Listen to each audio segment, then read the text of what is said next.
হাইলাকান্দি জেলার রতনপুর দ্বিতীয় খণ্ডে এক চাঞ্চল্যকর চুরির ঘটনা সংঘটিত হয়েছে। নিশি কুটুম্বের দল রাতের অন্ধকারে দরজা ভেঙে প্রায় 40 কুইন্টাল রেশন দোকানের চাল উধাও করে দিয়েছে। এই চাল ছিল দরিদ্র রেশন কার্ড হিতাধিকারীদের জন্য বরাদ্দকৃত ফেব্রুয়ারি মাসের খাদ্য সুরক্ষার সামগ্রী। স্থানীয় সূত্রে জানা গেছে, রতনপুর দ্বিতীয় খণ্ডের ন্যায্য মূল্যের দোকানের স্বত্বাধিকারী রুশন আহমেদ বড়ভূঁইয়ার দোকানে রবিবার রাতে এই চুরির ঘটনা সংঘটিত হয়। সোমবার সকালেই দোকান খুলতে এসে মালিক দেখতে পান দরজা ভাঙা, ভিতর থেকে বিপুল পরিমাণ চাল নিখোঁজ। মুহূর্তের মধ্যেই খবর ছড়িয়ে পড়লে পুরোপুরি এলাকায় চাঞ্চল্যের সৃষ্টি হয়। চাল চুরি যাওয়ার ফলেই ভোগান্তিতে পড়েছেন অসংখ্য দরিদ্র রেশন কার্ডধারী পরিবার। চাল নিতে এসে খালি হাতে ফিরে যেতে হয়েছে প্রচুর মানুষকে। ক্ষুব্ধ স্থানীয় বাসিন্দারা দ্রুত তদন্ত করে দোষীদের বিরুদ্ধে ব্যবস্থা নেওয়ার দাবি জানিয়েছেন।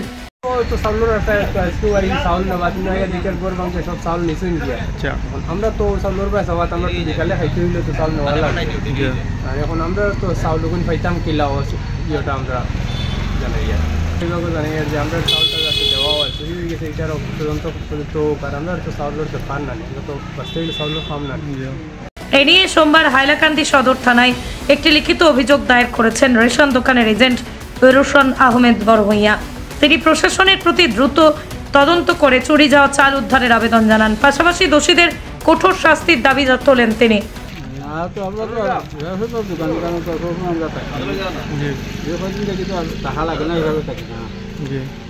সকালে আমার বড় মালিকের পরামর্শ নিতে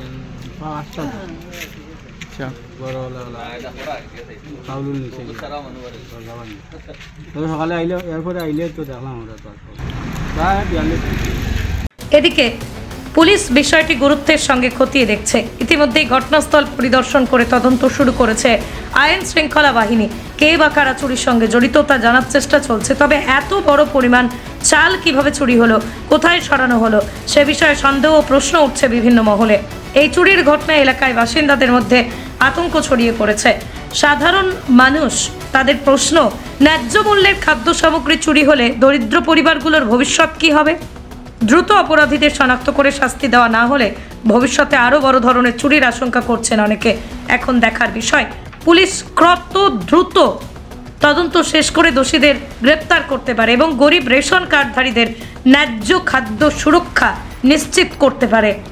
আমরা এখানে একটা ঘটনা হয়েছে কালকে রাত্রে, রুশন আহমেদ বড়ভূঁইয়া নামের ডিলারর এগুলা ফাব্রিকর লাগে বাটিবার লাগে চাউল স্টক রাখা, আজকে বিশেষ করে আজকেও বাটা হয়েছে, কিছু হয়তো 2-1 দিন আগে তোরা বাটা হয়েছে।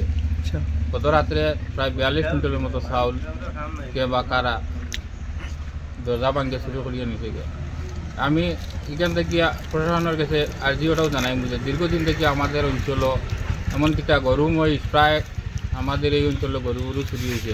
আজকে দেখা যায় নতুনভাবে দিক বাদ দিয়া আজকে পাবলিকর চাউল যেগুলা ডিলারি চাউল ওগুলা গাড়ি করিয়ে চুরি হয়, ওগুলাও মানে গতকাল কিনে লগিয়া তেল লাগিয়া বিভাগীয় যারা আধিকারিকেরা বা প্রশাসনের কাছে একটা সুব্যবস্থা করার লাগিয়া যাতে চুরি না হয় আর্জি জানাই।